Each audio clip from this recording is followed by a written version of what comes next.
was hosting tomorrow's show, and normally the gala breakfast might have made up for the early hour, but today my stomach was wound too tight to enjoy it. "Can't we talk about something else for a change?" Rob was saying. "Peonies, for example," my husband Michael said. "Much more practical for our yard. They don't require a lot of cosseting like roses, and the deer don't seem to eat them." I could tell from Rob's face that he didn't consider peonies a conversational improvement over roses, and Mother and Dad ignored the interruption. "Meg," Mother said to me, "your father needs coffee." She managed to give the impression that only with an instant infusion of caffeine could Dad possibly survive this new horticultural tragedy. "I could use some too," Michael said, and shot out to the kitchen before I could even push my chair back. "Matilda and Adelaide were two of my most promising black roses," Dad said to the rest of the table. "And two of our best chances for winning the Winkleson Trophy," Mother said, "which will be given out this weekend at the Carfilly Rose Show to the darkest rose," she added, on the off chance that any of the assembled relatives had managed to escape hearing about the Langslow household's new hobby of breeding and showing roses. "Is there a big prize?" Rob asked. "No money involved," I said. "Just the thrill of winning." "Big thrill," Rob said, through a mouthful of scrambled eggs. "And a trophy," Mother added. "Quite possibly a lovely engraved Waterford bowl. That's what I suggested." Yes, that sounded like Mother's kind of suggestion.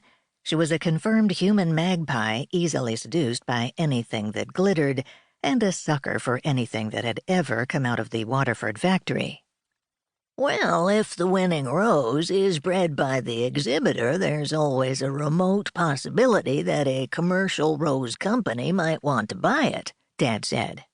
"Of course, that would only happen if it were a significant advance toward the creation of a truly black rose.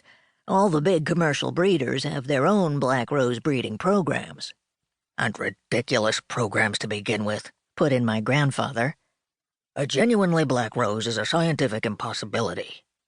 "Oh, I hope not," put in my cousin Rose Noir, née Rosemary Keenan, to those who had known her before she'd become a purveyor of all-natural cosmetics and perfumes and adopted a name to match. "I do hope one day to greet one of my namesakes." She probably would. Talking to plants wasn't even unusual in my family, although Rose Noir was one of the few who expected the plants to answer. "Useless things, roses," my grandfather said, "had all the vitality bred out of them, so the poor things can barely survive without massive applications of chemicals all the time. Environmentally unsound."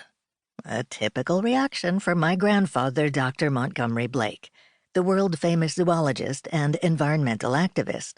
Of course, he could merely be vexed that Dad's rose-growing was preventing him from working full-time on the Blake Foundation's latest animal welfare campaigns, whatever they were.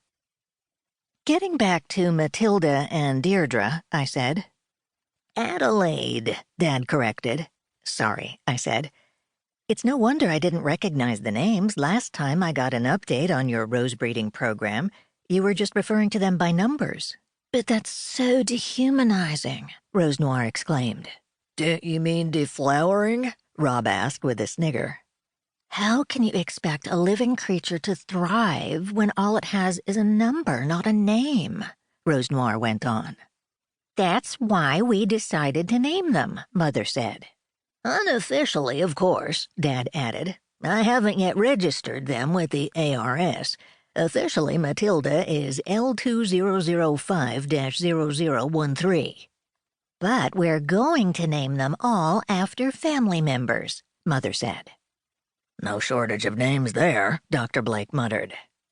He was still getting used to the fact that when he claimed Dad as his long-lost son, he'd found himself allied by marriage with Mother's family, the Hollingsworths, whose numbers exceeded the population of some small countries. "I hope you stick to dead relatives," Michael said as he emerged from the kitchen with a pot of coffee. "Otherwise we'll have no end of confusion. And imagine if it got around the county that Rose Noir was suffering from black spot disease or that Rob had thrips." "What are thrips?"